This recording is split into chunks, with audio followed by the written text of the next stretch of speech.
الحمد لله رب العالمين والصلاة والسلام على أشرف الأنبياء والمرسلين وعلى آله وأصحابه أجمعين. دوست و بزرگوں، قرآن کریم نصیحتوں کی کتاب ہے اور اللہ کے احکامات ہیں. کچھ چیزیں ایسی ہیں جو اللہ نے جن کا حکم کرنے کے لیے دیا ہے، یہ کام کرو، اور کچھ چیزیں ایسی ہیں جن سے منع کیا ہے کہ ان سے بچو. جن کاموں کے کرنے کا حکم ہے، جب آدمی اس کو کرتا ہے تو اس کے لیے وعدہ ہے جنت کا، وہاں کی نعمتوں کا، دنیا میں چین و سکون کا. اور اگر اللہ کی نافرمانیوں سے نہیں بچتا ہے اور اللہ کے احکامات کو پورا نہیں کرتا ہے تو پھر اس کے لیے وعیدیں ہیں، دنیا میں بے سکونی کا، پریشانیوں کا، اور آخرت میں اللہ کے عذاب کا.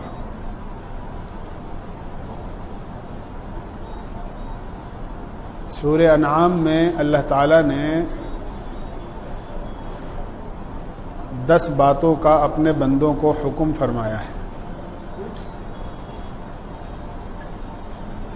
اور وہ 10 باتیں ایسی ہیں جو پچھلی تمام شریعتوں کے اندر مشترک رہی ہیں. پچھلے انبیاء علیہم الصلاۃ والسلام کی شریعتوں میں کچھ باتیں ایسی تھیں جو اس میں جائز تھیں، ہماری شریعت میں ناجائز ہیں. بہت ساری ایسی چیزیں ہیں جو پچھلی شریعتوں میں منع تھیں، ہمارے یہاں ان کی اجازت ہے. پچھلی شریعتوں میں احکامات بڑے سخت تھے، ہماری شریعت کے اندر احکامات نرم ہیں. جیسے مثال کے طور پر میں عرض کروں کہ بنی اسرائیل کے جو احکامات تھے توریت میں، ان میں ایک حکم یہ تھا کہ اگر کپڑے پر ناپاکی لگ جاتی تھی تو وہ دھونے سے پاک نہیں ہوتی تھی، بلکہ کپڑے کو وہاں سے کاٹ کر پھینکنا پڑتا تھا. ہمارے لیے اللہ نے یہ آسانی کی ہے کہ کپڑے پر ناپاکی لگ جائے تو اسے پانی سے دھو لو، کپڑا پاک ہو جاتا ہے. یہ ایک مثال دی ہے میں نے. اسی طرح کچھ پردہ پوشی بھی اللہ نے کی ہے. بنی اسرائیل میں ایسا ہوتا تھا کہ اگر کوئی آدمی رات کو گناہ کرتا تھا تو چاہے وہ کتنے ہی چھپ کر گناہ کرے، صبح کو اس کے دروازے پر لکھا ہوا ہوتا تھا کہ اس آدمی نے رات کو یہ کالا کام کیا ہے. اس کا گناہ لکھا ہوا ہوتا تھا اس کے دروازے پر، جو سب کو معلوم ہو جاتا تھا کہ اس آدمی نے یہ گناہ کیا ہے. ہماری شریعت میں اللہ نے پردہ ڈالا ہے، ستاری کا معاملہ فرمایا ہے. تو اس طرح کی شریعتوں میں، پچھلی شریعت میں اور ہماری شریعت میں فرق تھا. لیکن یہ 10 باتیں ایسی ہیں جو ہر نبی کی شریعت کے اندر مشترک رہی ہیں، یعنی سب کی شریعت میں اس کا حکم رہا ہے. بلکہ کعب احبار پہلے یہودی تھے، بعد میں ایمان میں داخل ہو گئے، توریت کے بڑے عالم ہیں. توریت کے بڑے عالم ہیں. وہ فرماتے ہیں کہ اللہ تعالیٰ نے موسیٰ علیہ السلام پر جو توریت کو اتارا ہے اور نازل فرمایا ہے، اس میں بسم اللہ کے بعد سب سے پہلے انہی 10 باتوں کا تذکرہ کیا ہے. انہی 10 باتوں سے توریت کو شروع کیا ہے. بہرحال وہ 10 باتیں بڑی اہم ہیں. سب سے پہلی چیز شرک سے روکا ہے. دوسری چیز ہے بے حیائی سے روکا ہے. تیسری چیز ہے یتیم کے مال کو ناحق کھانا. چوتھی چیز ہے کسی کو ناحق قتل کرنا. 5ویں چیز ہے ناپ تول میں کمی کرنا. 6ٹھی چیز ہے بد عہدی کرنا، اللہ کے عہد کو پورا نہ کرنا. 7ویں چیز ہے حق بات کہنا، چاہے وہ رشتہ داروں کے خلاف ہی کیوں نہ ہو. 8ویں چیز ہے اپنی اولاد کو فقر و فاقے کے خوف سے قتل کر دینا، جیسا کہ زمانے جاہلیت میں رواج تھا. 9ویں چیز ہے والدین کی نافرمانی کرنا. اور 10ویں چیز یہ کہہ کر فرمائی ہے ان ھذا صراطی مستقیما فاتبعوہ، کہ یہ راستہ، یہ جو احکامات ہیں یا میرا بھیجا ہوا جو دین ہے، یہ بالکل صراط مستقیم اور سیدھا راستہ ہے. جو آدمی اس پر چلے گا وہ کامیابی تک پہنچ جائے گا، اور جو اس کو چھوڑ کر جائے گا وہ آدمی ناکامی کی طرف چلا جائے گا. یہ 10 باتیں اس میں فرمائی. اور توریت میں بلکہ پچھلی تمام شریعتوں کے اندر ان 10 باتوں کا حکم ہر زمانے کے اندر رہا ہے. شرک سب سے پہلی چیز ہے. شرک سب سے بڑا گناہ ہے. قرآن کریم میں خود اللہ تعالیٰ نے یہ بات فرمائی ہے ان الشرک لظلم عظیم، کہ شرک اپنی ذات پر سب سے بڑا ظلم ہے. اور شرک کی معافی کا اللہ تعالیٰ نے کوئی وعدہ نہیں فرمایا ہے، بلکہ یہ اعلان ہے ان اللہ لا یغفر ان یشرک بہ ویغفر ما دون ذلک لمن یشاء. اللہ تعالیٰ شرک کو ہرگز معاف نہیں فرمائیں گے، اور شرک کے علاوہ جس گناہ کو چاہیں گے معاف فرما دیں گے. شرک اللہ کی عبادت میں ایک ہوتا ہے کھلا ہوا شرک، اور ایک ہوتا ہے اس سے ہلکے درجے کا 2 نمبر کا شرک. سب سے کھلا ہوا شرک تو بالکل ظاہر ہے کہ اللہ کی عبادت میں اور اس کی اطاعت میں اور اس کی فرما برداری میں کسی دوسرے کو شریک کرنا، اسی طرح اس کی صفات میں کسی دوسرے کو شریک کرنا، یعنی اللہ کے ساتھ آدمی اوروں کی عبادت بھی کرے. جیسے مشرکین مکہ تھے، ان کے 360 خدا تھے، وہ اللہ کو بھی مانتے تھے اور اللہ کے ساتھ اوروں کو بھی مانتے تھے.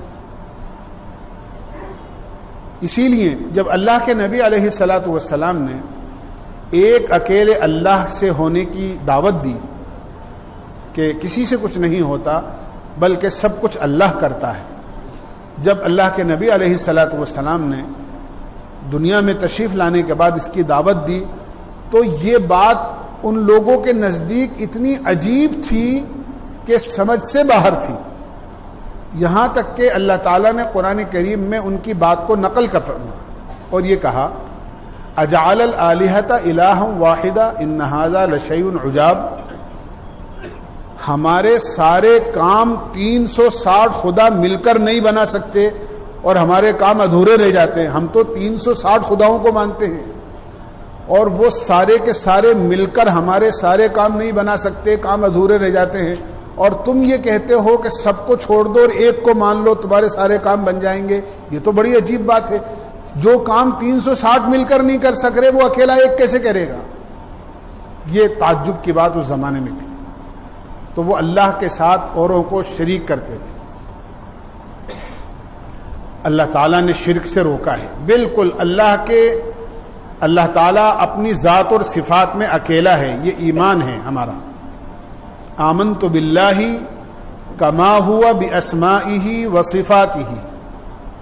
یہ ہے اصل ایمان، کہ ایمان میں اللہ پر اس طرح لایا جیسا کہ وہ اپنی ذات اور صفات میں ہے. نہ اس کی ذات میں کوئی شریک ہے نہ اس کی صفات میں کوئی شریک ہے. صفات میں شریک ہونے کا مطلب یہ ہے کہ اللہ سب کا رازق ہے، تو سب کا رازق بالکل تنہا ہے، کوئی اس کا شریک نہیں ہے ایسا کہ اللہ کے ساتھ اور بھی کوئی دوسرا ہے جو لوگوں کو کھلاتا ہو یا اس کی مخلوق کو کھلاتا ہو، دو مل کر یہ کام کرتے ہوں. یا دنیا کا نظام چلانے والا کوئی اور اس کا ساتھی ہو کہ اکیلا پوری دنیا کا نظام کیسے چلائے گا. اس لیے ایک کا کام سورج نکالنا ہے اور دوسرے کا کام سورج ڈبونا ہے، ایسا نہیں ہے، بلکہ صاف اعلان ہے اللہ کا کہ اگر لو کان فیہما آلہۃ الا اللہ لفسدتا، اگر اللہ کے ساتھ کوئی اور دوسرا شریک ہوتا، دنیا میں ایک خدا کے بجائے دو خدا ہوتے تو دنیا کا سارا نظام چل ہی نہیں سکتا۔ ایک کہتا آج سورج 10 بجے نکلے گا، دوسرا کہتا نہیں 6 بجے نکلے گا، تو دونوں میں جھگڑا ہو جاتا۔ ایک کہتا کہ نہیں آج سورج مشرق سے نکلے گا، وہ کہتا نہیں مشرق سے روز نکلتا ہے، آج مغرب سے نکلنا چاہیے، تو جھگڑا ہو جاتا۔ اس لیے نظام ایک کے ہاتھ میں ہے۔ حضرت نوح علیہ السلام ساری دنیا کے نبی تھے۔ اس زمانے میں دنیا چھوٹی تھی۔ آدم علیہ السلام کے بعد جب بت پرستی شروع ہوئی تو سب سے پہلے نبی حضرت نوح علیہ السلام کو آپ کا گزر ایک عورت پر ہوا، بڑھیا تھی، اپنی کوٹھری کے اندر چرخہ کاٹ رہی تھی۔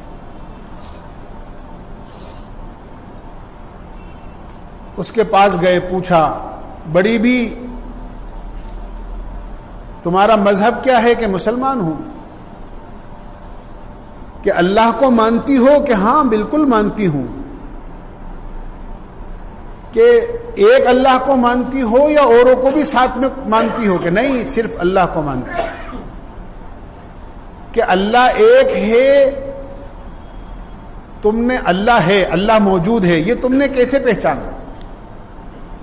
کہنے لگے یہ میرا چرخہ جو ہے اس سے میں نے پہچانا کہ اللہ دنیا میں ہے، کوئی مالک ہے، کوئی خالق ہے جو دنیا کا نظام چلا رہا ہے۔ کہ تم نے کیسے پہچانا؟ کہ یہ میرا چرخہ ہے، جب میں اسے چلاتی ہوں تو یہ چلتا ہے، اور جب میں نہیں چلاتی ہوں تو یہ بند رہتا ہے، نہیں چلتا۔ تو جب میرا چرخہ بغیر چلائے نہیں چل سکتا تو پوری دنیا کا نظام بغیر چلائے کیسے چلے گا؟ تو میں نے اللہ کو بھی اپنے چرخے سے پہچانا، اور اللہ ایک ہے، دو نہیں ہے یا زیادہ نہیں ہے، یہ بھی میں نے اسی چرخے سے پہچانا کہ میں جب چرخہ چلاتی ہوں اکیلی تو چرخہ چلتا ہے، اور جو سوت اور روئی کاٹتی ہوں وہ صحیح کٹتی ہے، لیکن جب میرے بچوں میں سے یا میرے پوتا پوتی نواسا نواسیوں میں سے کوئی آ جاتا ہے تو میں چرخہ چلاتی ہوں تو میں چلاتی ہوں ایک طرف، اور بچے آ کر اس کو دوسری طرف چلاتے ہیں تو ڈورا ٹوٹ جاتا ہے اور میرا کام نہیں ہوتا، ادھورا رہ جاتا ہے، میں پریشان ہو جاتی ہوں۔ کہ جب میں اکیلی چلاتی ہوں تو چرخہ صحیح چلتا ہے اور کام ہو جاتا ہے، اور جب چلانے والے دو ہو جاتے ہیں چاہے بچے ہی کیوں نہ ہو تو میرا کام خراب ہو جاتا ہے۔ تو میں نے اس چرخے سے اس بات کو پہچانا کہ دنیا کا نظام چلانے والا ایک ہی ہے، اگر دنیا کا نظام چلانے والے دو ہوتے تو نظام کبھی کا درہم برہم ہو چکا ہوتا۔ یہ توحید ہے اس کا نام، اس پر یقین کرنا کہ اللہ ایک ہے اور پوری دنیا کا نظام وہی چلا رہا ہے، لہذا عبادت بھی اسی کی ہے، اطاعت بھی اسی کی ہے، منت بھی اسی کی ہے، سجدہ بھی اسی کے لیے ہے، ہر چیز کی مدد مانگنا بھی اسی سے ہے، وہ اس کے ہاتھ میں سب کچھ ہے۔ بیدہ کل شیء، نفع نقصان، عزت ذلت، موت حیات، اچھائی برائی، سب کچھ اس کے ہاتھ میں ہے۔ ساری دنیا کے لوگ اور ساری دنیا کی طاقتیں اگر کسی کو نفع پہنچانا چاہیں اور اللہ نہ چاہے تو کسی کو نفع نہیں پہنچا سکتے، اور اگر اللہ کسی کو نفع پہنچانا چاہے اور ساری دنیا اس کو روکے تو کوئی روک نہیں سکتا۔ سب کچھ اللہ کے ہاتھ میں، اس کا یقین کرنا یہ توحید ہے، اور اس کے خلاف کرنا اس کے ساتھ کہ ہاں اللہ کرتا تو ہے لیکن فلاں چیز کے بغیر کیسے کرے گا، یہ شرک کہلاتا ہے۔ اس لیے اللہ کے علاوہ کسی کی عبادت، کسی کو سجدہ جائز نہیں ہے، شرک سے بالکل قطعاً روکا گیا ہے۔ یہ تو شرک جلی ہے۔ ایک شرک خفی ہوتا ہے کہ آدمی یہ زبان سے کہے کہ ہاں صاحب ٹھیک ہے اللہ کرتا ہے لیکن میرا کام دکان کے بغیر کیسے چلے گا؟ تو اس کا مطلب یہ ہے کہ اللہ آپ کا کام بنانے میں دکان کا محتاج ہے، کہ اللہ کرتا ہے لیکن دکان کے بغیر نہیں کر سکتا۔ کہ بے شک اللہ کرتا ہے لیکن میرے کارخانے کے بغیر کیسے چلے گا، میری ملازمت کے بغیر کیسے کام چلے گا؟ اللہ نے یہ اسباب پیدا کیے ہیں. اسباب کام بنانے کے لیے نہیں ہیں، یاد رکھنا چاہیے کہ ان سے کام ہوتا ہے، بلکہ اللہ نے دنیا میں اسباب امتحان کے لیے پیدا کیے کہ کون ان اسباب میں لگ کر اللہ کو یاد رکھتا ہے، اللہ پر یقین کرتا ہے، یا کون ان اسباب میں لگ کر اسباب پر یقین کرتا ہے.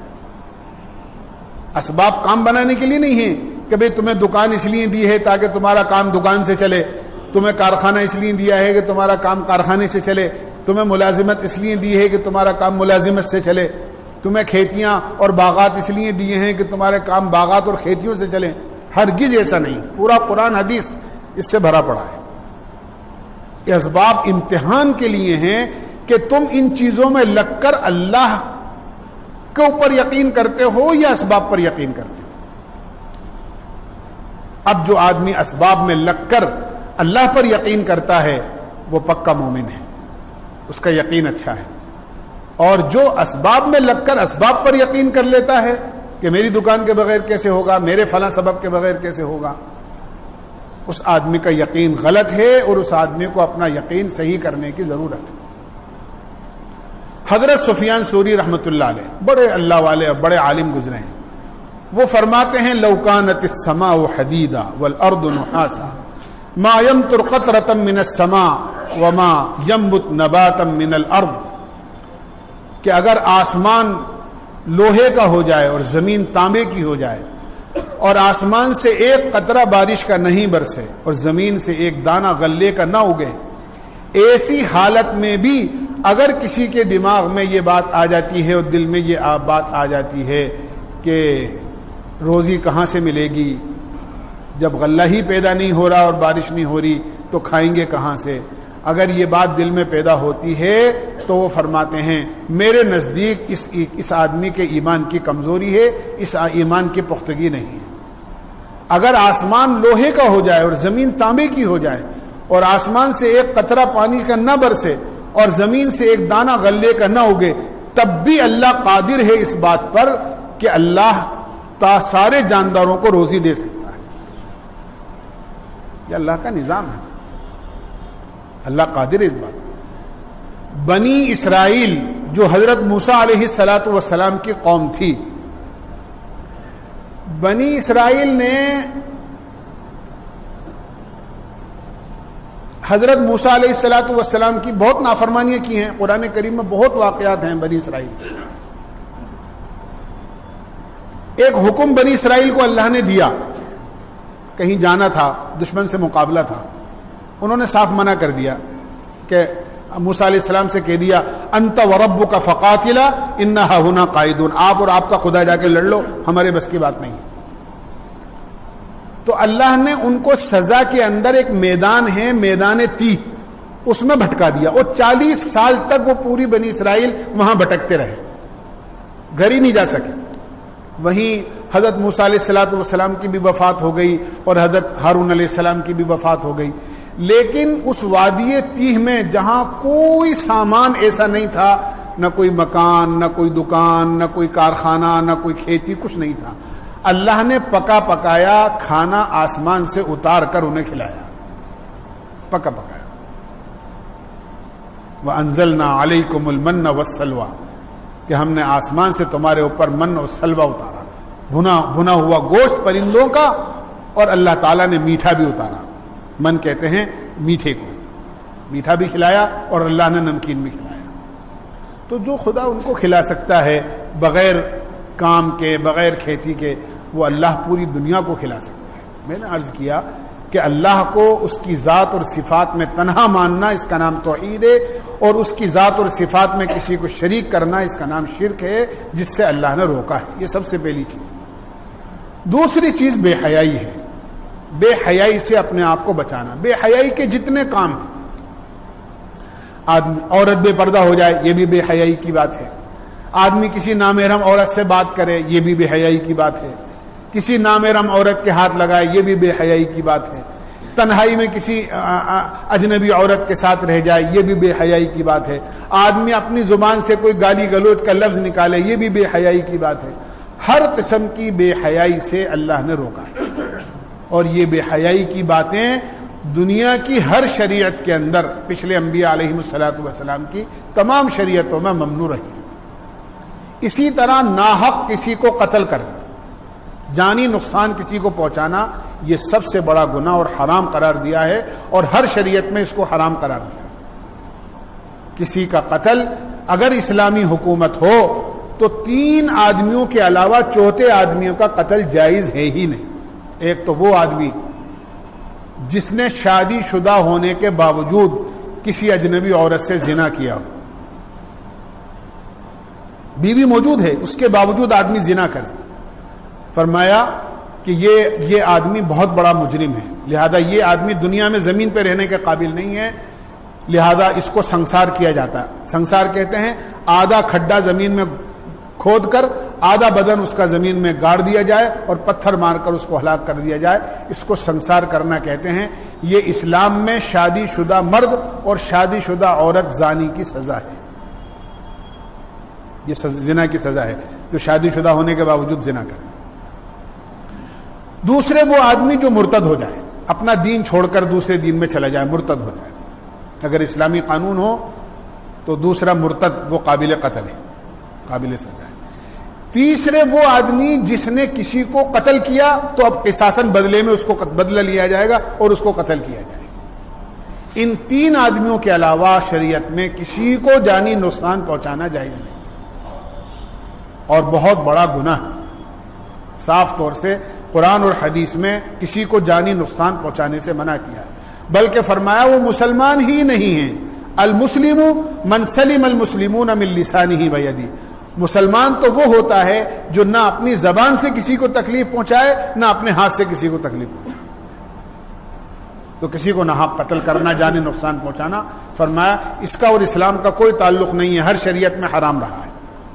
یتیم کا مال ناحق کھانا، میں نے کل عرض کیا تھا کہ یتیم کا مال ناحق کھانے والے آگ کھانے والے ہیں، قرآن کریم میں صاف اعلان ہے۔ یتیم کا مال ناحق، جیسے ایک آدمی کا انتقال ہو گیا، ایک بڑا بھائی ہے، 2 بڑے بھائی ہیں، 1-2 بیچارے چھوٹے ہیں، نابالغ ہیں، بچے ہیں، ابھی باپ کا انتقال ہو گیا، یہ بچے بالکل یتیم ہیں۔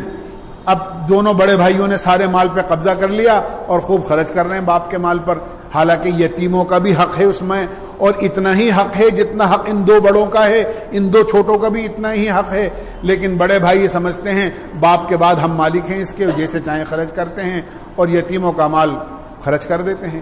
یہ یتیموں کا مال ناحق کھانا ہے۔ یہ ایک مثال دی ہے میں نے، اس طرح بہت ساری مثالیں ہیں جو یتیموں کے مال کھانے کی ہیں، فرمایا یتیموں کا مال کھانے سے اللہ نے روکا ہے۔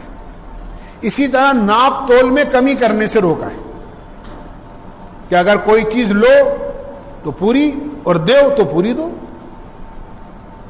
ایک قوم گزری ہے جو شعیب علیہ السلام کی قوم تھی، شعیب علیہ السلام نے اپنی قوم کو منع کیا، ان کا کام یہ تھا لیتے تھے تو پورا لیتے تھے، دیتے تھے تو ڈنڈی مار لیتے تھے۔ وَيْلٌ لِّلْمُطَفِّفِينَ الَّذِينَ إِذَا اكْتَالُوا عَلَى النَّاسِ يَسْتَوْفُونَ وَإِذَا كَالُوهُمْ أَوْ وَزَنُوهُمْ يُخْسِرُونَ، جب لیتے تھے تو پورا اور دیتے تھے تو کم دیتے تھے۔ شعیب علیہ السلام نے ان کو روکا، دیکھو یہ بے ایمانی کی بات ہے، یہ ناانصافی کی بات ہے، یہ دوسروں کے مال کو ناحق کھانا ہے، اس طرح مت کرو۔ تو انہوں نے منع کر دیا کہ آپ ہمارے مالوں پہ قبضہ کرنا چاہتے ہیں، ہم ایسا ہرگز نہیں ہونے دیں، جو ہم کر رہے ہیں اسے کرنے دو، آپ ہماری تجارت کے اندر بالکل دخل مت دو۔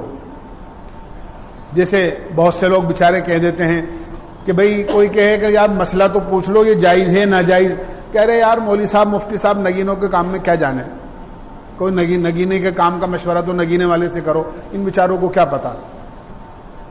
تو شعیب علیہ السلام کی قوم کہتی تھی آپ کو کچھ پتہ نہیں ہے، آپ اپنے رہیے اور ہمیں اپنا کام کرنے دیجیے۔ بہت روکا کہ ایسا غلط کام مت کرو، لیکن نہیں رکے۔ جب نہیں رکے تو اللہ تعالیٰ نے ان پر دنیا میں عذاب بھیجا، اور کیا عذاب بھیجا؟ 3 دن تک انتہائی تیز گرمی پڑی، بہت تیز گرمی، سب پریشان حال ہو گئے۔ 3 دن کے بعد انہوں نے دیکھا جہاں یہ قوم آباد تھی کہ باہر بستی سے باہر جنگل میں جو بستی سے باہر میدان تھا وہاں دیکھا کہ سیاہ بادل ہے اور بڑی ٹھنڈی ٹھنڈی ہوائیں چل رہی ہیں اس میں. تو ساری قوم چونکہ 3 دن سے گرمی میں پریشان تھی, یہ ساری کی ساری قوم اپنے گھروں سے نکل کر اور وہ بادلوں کے سائے کے اندر میدان میں جمع ہو گئی کہ بھئی کچھ سکون تو ملے. وہاں ان کو ٹھنڈی ٹھنڈی ہوائیں نظر آئی. جب یہ ساری کی ساری قوم اس بادلوں کے نیچے جمع ہو گئی اس میدان میں, تو اللہ نے آسمان سے بجائے ان بادلوں سے پانی برسانے کے آگ برسائی اور ساری قوم کو جلا کر خاک کر دیا. یہ ناپ تول میں کمی کرنے کا عذاب تھا جو دنیا میں دیا گیا, اور آخرت میں جو عذاب ہوگا وہ اس کے علاوہ ہے. اس لیے ناپ تول میں کمی سے روکا. علماء نے لکھا ہے ناپ تول میں کمی اپنے کام کو پورا نہ کرنا بھی ہے. ایک ذمہ داری دی ہے, اس کو پورا نہ کرنا. کہ آدمی کہیں پر نوکری کرتا ہے اور کام پورا نہیں کرتا, مالک سے یہ طے ہے کہ وہ 8 گھنٹے دے گا اور جا کر سائن کر کے آ جاتا ہے تاکہ میری حاضری لگ جائے اور یہ ہو جائے کہ ہاں صاحب فلاں صاحب ڈیوٹی پر آئے تھے, پتہ یہ چلا کہ پورے دن تو ڈیوٹی پر سے غائب رہے. یہ بھی علماء نے لکھا ہے, یہ بھی ناپ تول میں کمی ہے. آپ نے 8 گھنٹے کا جب وعدہ ہے اور آپ کا کہ 8 گھنٹے دیں گے تو آپ 8 گھنٹے دیجئے, اور اگر آپ کو جانا ہے تو اجازت لے کر جائیے. بغیر اجازت کے ڈنڈی کیوں مارتے ہیں آپ اپنے کام میں؟ تو صاف منع کیا. ناپ تول میں کمی بہت بڑا عذاب ہے. اسی طرح فرمایا کہ اگر کبھی کوئی بات کسی کے حق میں کہنے کا موقع آئے تو صاف اور سچی بات کہو. ایسا نہیں ہے کہ حقیقت کو آپ جانتے ہو لیکن کیا کریں, رشتہ داری کا معاملہ ہے, جانتے ہیں کہ ہمارے فلاں آدمی نے غلطی کری ہے لیکن اگر سچی گواہی دے دیں گے تو ہمارا آدمی پھنس جائے گا, لہذا اس کو جھوٹی گواہی دے کر اور اس کو بچا لو. فرمایا کہ بہت بڑا گناہ ہے جھوٹی گواہی دینا یا جھوٹی بات کسی کے حق میں کہنا. جو حقیقت ہے اور سچی بات ہے فرمایا کہ وہی کہنا. وَإِذَا قُلْتُمْ فَعْدِلُوا وَلَوْ كَانَ ذَا قُرْبَىٰ, کہ چاہے رشتہ داری کیوں نہ ہو لیکن جس بات کو تم جانتے ہو, جس حقیقت کو, اپنی زبان سے اسی حقیقت کہو, اس کے خلاف مت کرو. اور فرمایا وَبِعَهْدِ اللَّهِ أَوْفُوا, کہ اللہ تعالیٰ کے عہد کو پورا کرو. اللہ کا سب سے بڑا عہد یہ ہے کہ جو ہم ازل میں اللہ سے یہاں سے کر آئے ہیں. أَلَسْتُ بِرَبِّكُمْ قَالُوا بَلَىٰ شَهِدْنَا, کہ کیا میں تمہارا رب نہیں ہوں؟ از روز ازل میں اللہ نے پوچھا تھا اور ہم نے سب نے کہا تھا بے شک آپ ہمارے رب ہیں. دنیا میں اللہ کو رب مان کر اس کی اطاعت اور فرما برداری کر کے زندگی بسر کرنا, یہ اس کے عہد کو پورا کرنا ہے. اسی طرح علماء نے لکھا ہے اس کے عہد کو پورا کرنے کا ایک راستہ اور ایک شکل یہ بھی ہے کہ آدمی نے اللہ کی قسم کھا لی, میں جھوٹ نہیں بولوں گا, جیسے میں نے پہلے عرض کیا تھا, میں نماز نہیں چھوڑوں گا, میں کسی کو دھوکہ نہیں دوں گا, میں کسی کے ساتھ زیادتی اور ظلم نہیں کروں گا, میں ناانصافی نہیں کروں گا, میں کبھی غلط بات نہیں بولوں گا. ایک عہد کر لیا ہے قسم کھا کر, تو آدمی کو اللہ کے اس عہد کو پورا کرنا چاہیے اور اپنی بات